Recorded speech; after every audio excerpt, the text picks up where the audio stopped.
Welcome to the inaugural episode of Nurture in Nature, the podcast where we discuss how nature can, may, and will affect our mental health. I'm your host, Allison Burnam, an independently licensed social worker and self-proclaimed nature enthusiast. On today's episode, we'll be talking with Nancy Ball, owner, operator, and adventure guide of Summit Trek and Travel.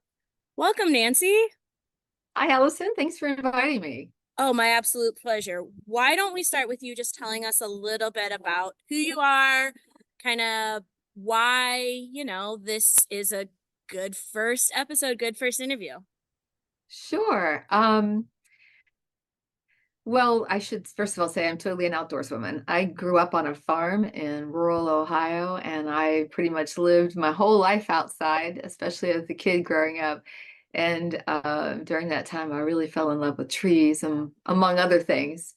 And we'll talk more about that too in a bit. But that sort of led to a lifelong love of being outside and outdoor activities. I'm a camper and hiker and backpacker and kayaker and you name it. I do anything I can to spend great time outside. And when I was still working in I'll say the real world, that doesn't really feel like the real world anymore, but the corporate world, Yeah. I I would slip out every chance I got, and on weekends and vacations, I'd plan outdoor outings for myself and my family and my friends. And for me, it was all about, getting everybody outside, as many people outside as possible to experience all the feel goods that, all the things that I loved about being outside. So Summit Trek and Travel came about as a result of that. Once I was able to sort of semi-retire from the corporate world, I started Summit Trek and Travel with that in mind. That was my purpose, is to get more people outside, to teach them, to lead them and teach them how to adventure in nature and how to care for it at the same time. Awesome.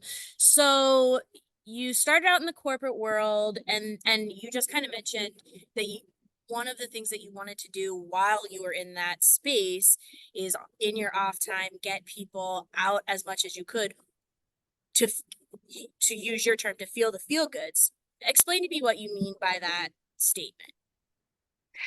So, well, let me just roll back a little bit. So I mentioned I grew up on a farm and spent lots of time outside as a kid. But back in the woods, in a place that nobody else knew about, I had my tree stump. It was mine.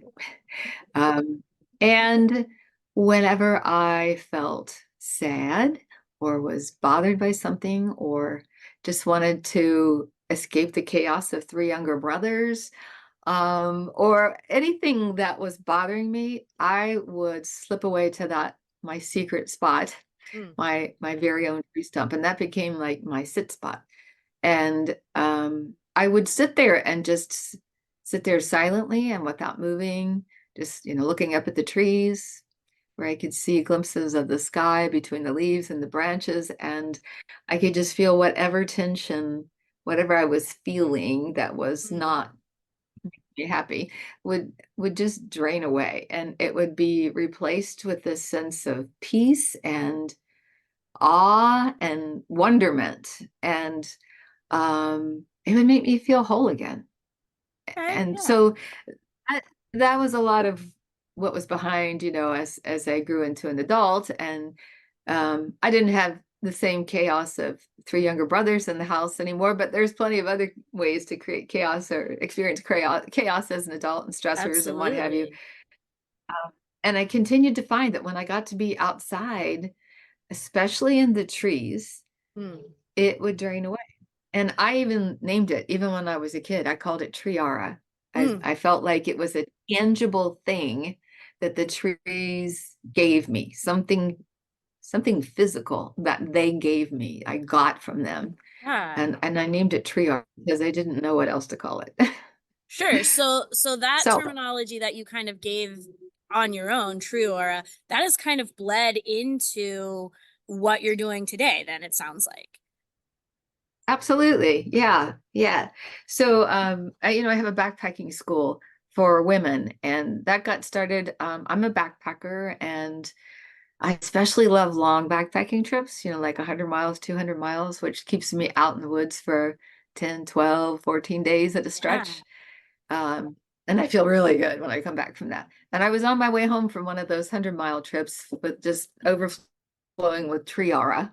And I'm like, I've wanted for a long time to do something, real, like do this officially. I find a way to teach other people how to experience this. And so before I even got home, I was in touch with a couple of people that I knew saying, I want to teach you, I want to get you outside to experience tree art. Will you go with me? And it was funny because the first person I contacted, her first reaction, I said, have you ever gone backpacking or thought about it? And she said, no. Yeah.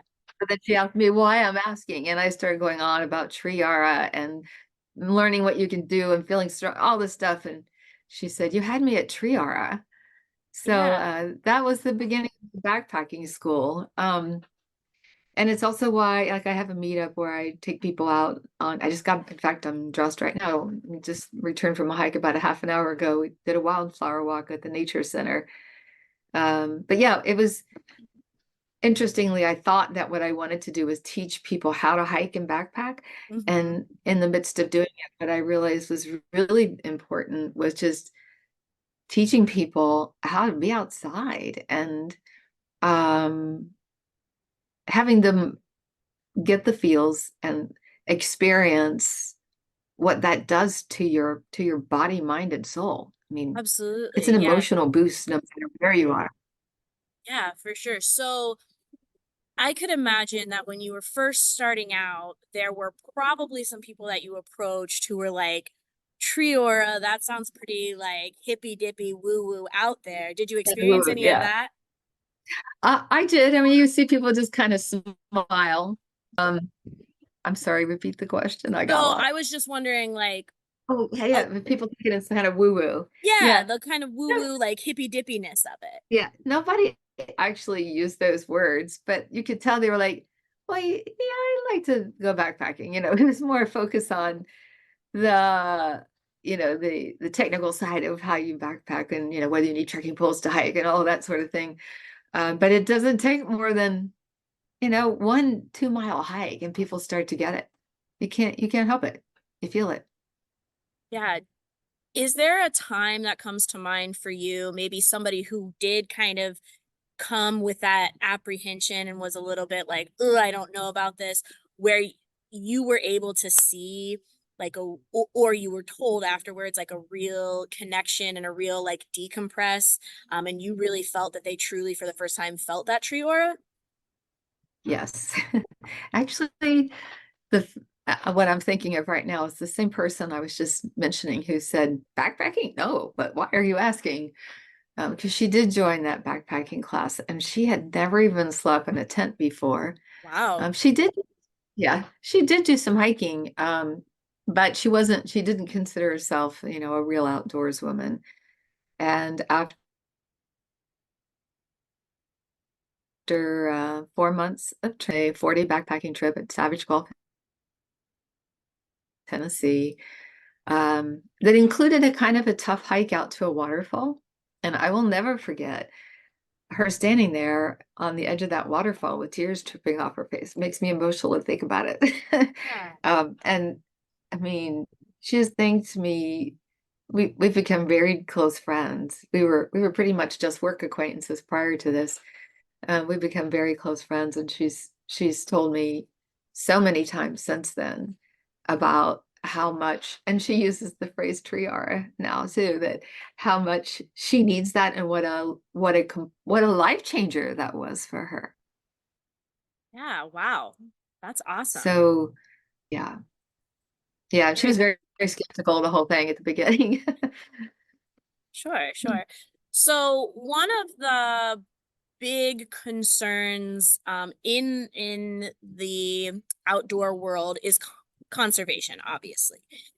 And Yes. so, with my background in mental health and also my love of nature, the point of this podcast is twofold. One, to discuss the effects that nature, like I said in our introduction, may, can, and will have on our mental health, but it's also to really encourage that conservation piece. So, in your experience, how do you think those two things align? How do you think the the mental health and the physical health aspects of being in nature can also align with conservation? Yeah, absolutely. It's such an easy pairing because once somebody falls in love with nature and their eyes are open to the real natural world, it's not just we're going for a walk. It's going, we're listening, listen to the birds. And did you see the colors that are in these spring wildflowers? That's what we're looking at today. Did you notice Yeah. the little pink veins that are in these white petals? And listen, that bird song is different than the other one we were hearing. And once you're there and you're immersed in it and and part of what I do is direct attention to those things. I think Mm, that's helpful. But I can't help it because I hear them and I just want everybody to notice them. So it just sure. naturally comes out. And once people start noticing and really experiencing true nature and the way that it is and the way it works, they very naturally become protective of it.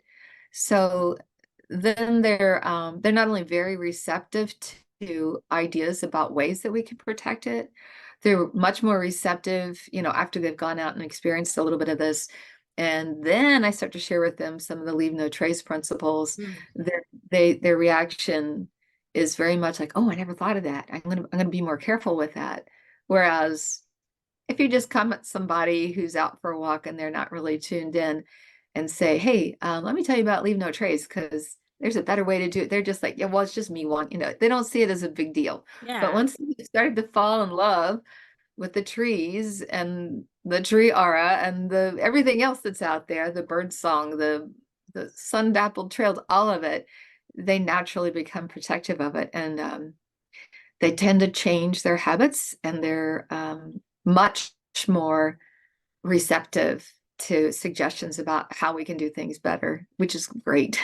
Yeah, that's amazing. So you mentioned leave no trace for individuals who are maybe checking this podcast out because they tuned into the mental health aspect of it, or they're like, nature, I am a person of the planet and I like nature, but I don't know a Yeah, whole lot about it. Can you explain those leave no trace principles to us?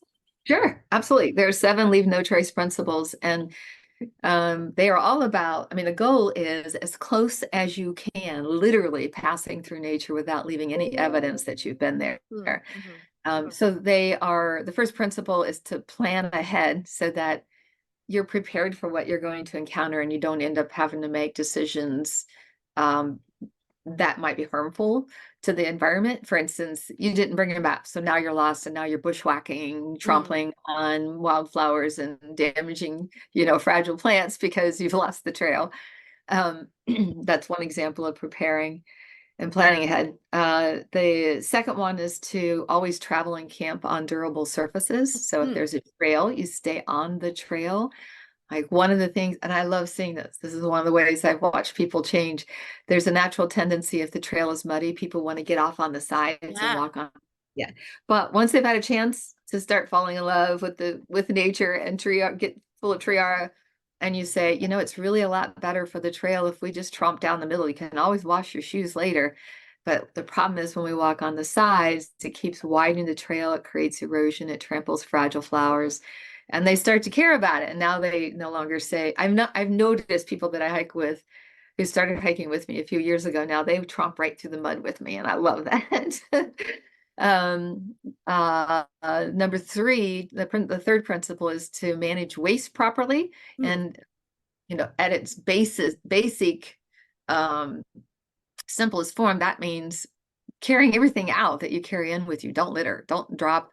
If you accidentally drop anything, and that means really literally anything, whether it's a peanut or a tissue or mm, your backpack, whatever it is, pick it up and take it back out with you because everything that we leave behind, whether it's organic food or a piece of paper, no matter what it is, um, piece of plastic, anything we leave behind is altering the landscape and it's going to have an impact on the wildlife at some level.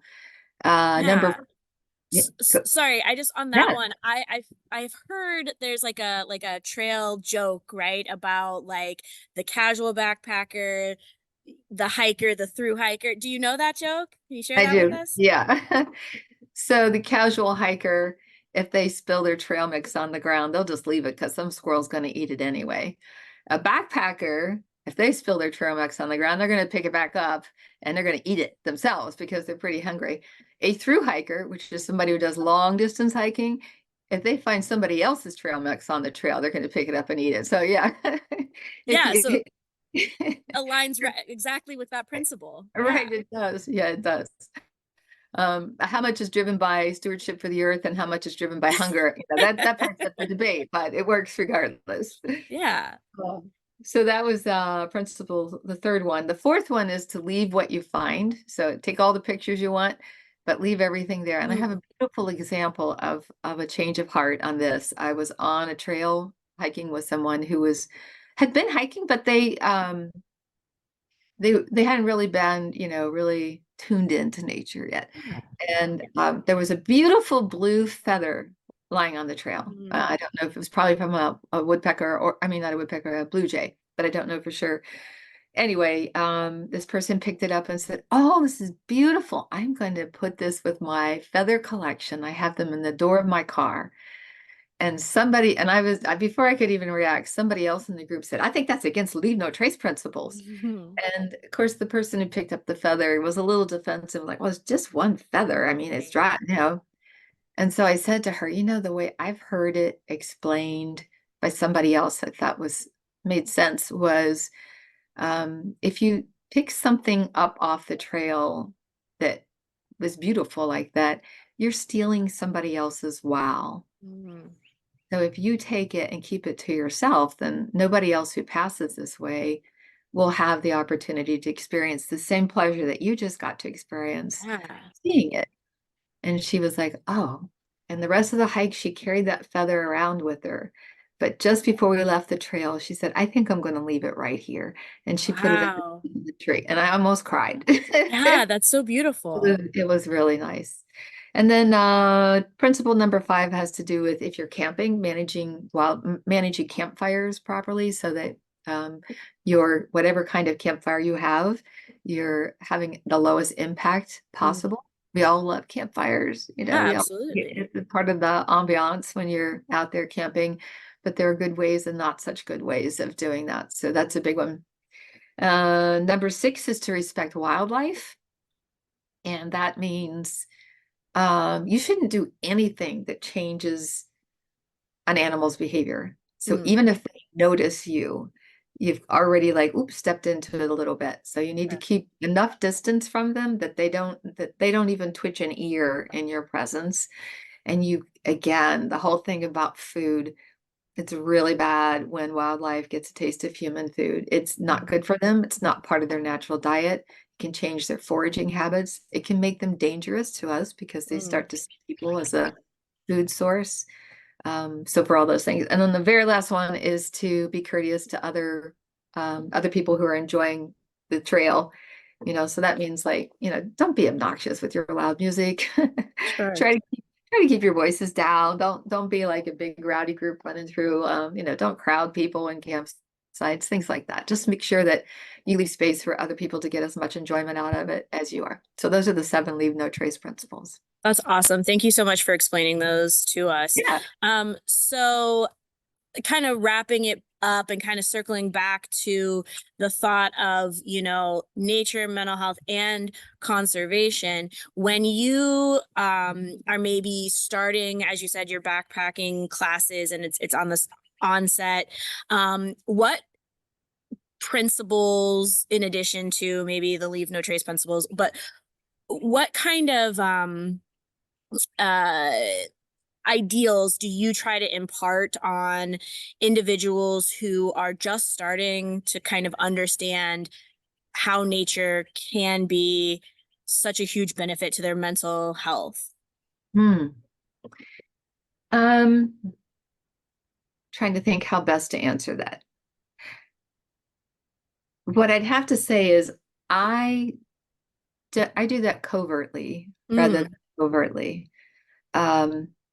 In addition to the natural benefits that you get from tree aura, when you learn to do something that takes strength and courage and stretches you, you end up walking taller when you come out of that situation.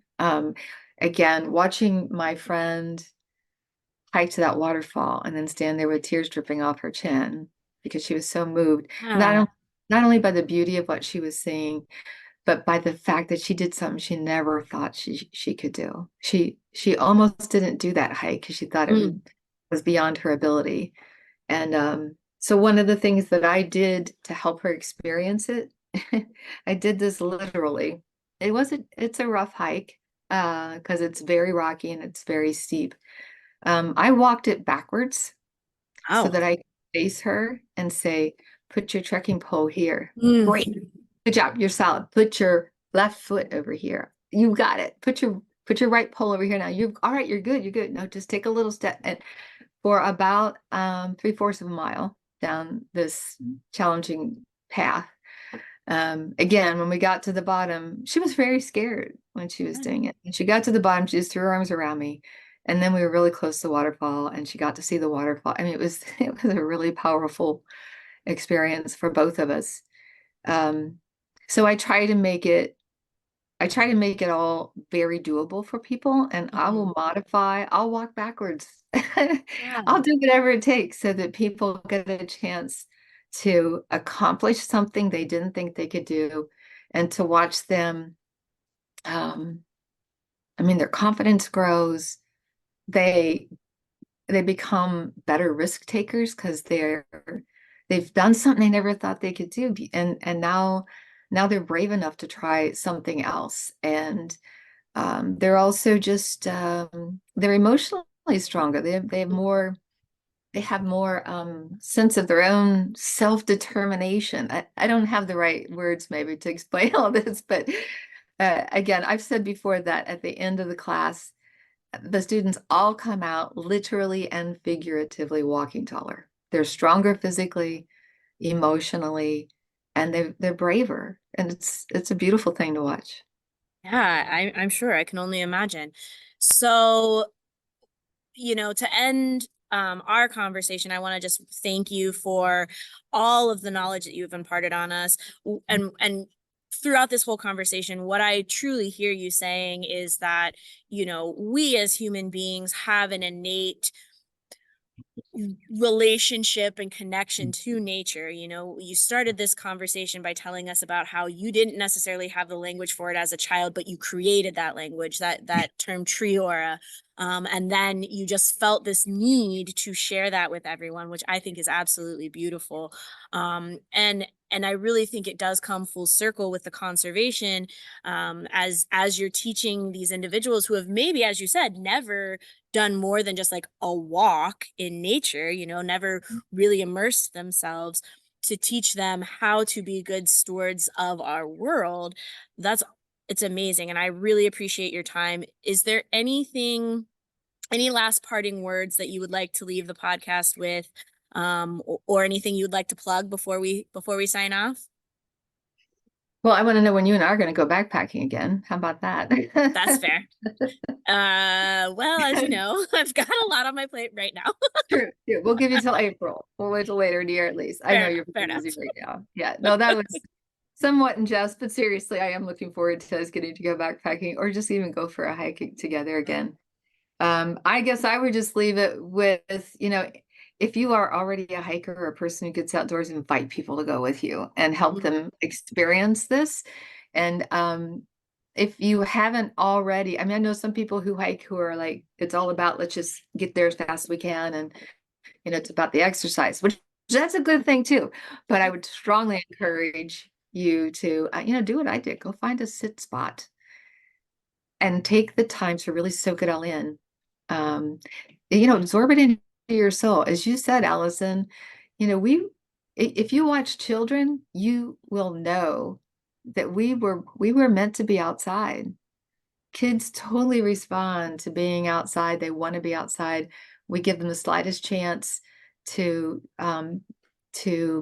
learn to be comfortable outside and nurture that in any way, and they totally respond to it. Kids really, from a very young age, they want to be outside, and it's because that's what we're wired for. So we're all going to be healthier in Yeah. every way the more time we can carve out of our crazy lives to do that. Absolutely. Well, again, thank you. This has been Nurture in Nature. Our guest today has been Nancy Ball of Summit Trek and Travel. If we wanted to follow you, see what you're doing next with Summit Trek and Travel, how can we do that? Absolutely. Thanks for that. You can find everything you want to find about all the stuff that we do and all the different types of activities that are out there. If you go to my website, which is summittrektravel.com, SUMMITTREKTRAVEL, all one word.com. Beautiful. Awesome. Well, thank you, Nancy. We appreciate you. Thank you, Allison. Take Okay. care. So we're back, Nancy, because as we were wrapping up, you had just mentioned that there's something else that you wanted to add to your story about your friend who hadn't been backpacking before and the waterfall story. Tell us about that.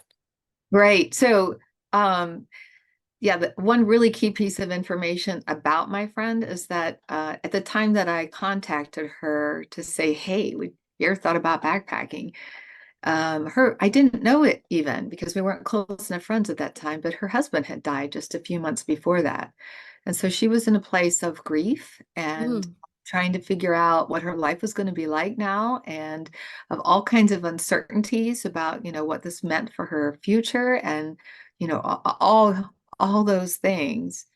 Um, and doing this backpacking thing for 4 months and having the waterfall experience at the end, she told me later that her grief counselor was was going to consider using that as a model mm, for future patients because of how it helped her cope with everything and how it helped her realize she's stronger than she knew she was and wow. have the courage to keep going forward. It's a big Yeah. deal. That is a big deal. I'm so glad that, as we were wrapping up, you mentioned that and we decided to get that on, get that recorded because I do think that that really does show the pod, right? Like the point of why we're here talking about this, that nature does nurture our souls and we need that. And so I think that's a beautiful place to end it. Thank you so much, Nancy. You're welcome, Allison. Thank you. That was Nancy Ball of Summit Trek and Travel. Be sure to check out her website and give her a follow on social media. The references used for today's episode can be found in the show notes. Thanks for listening, everybody, and remember to nurture yourself with a little bit of nature. See you next time.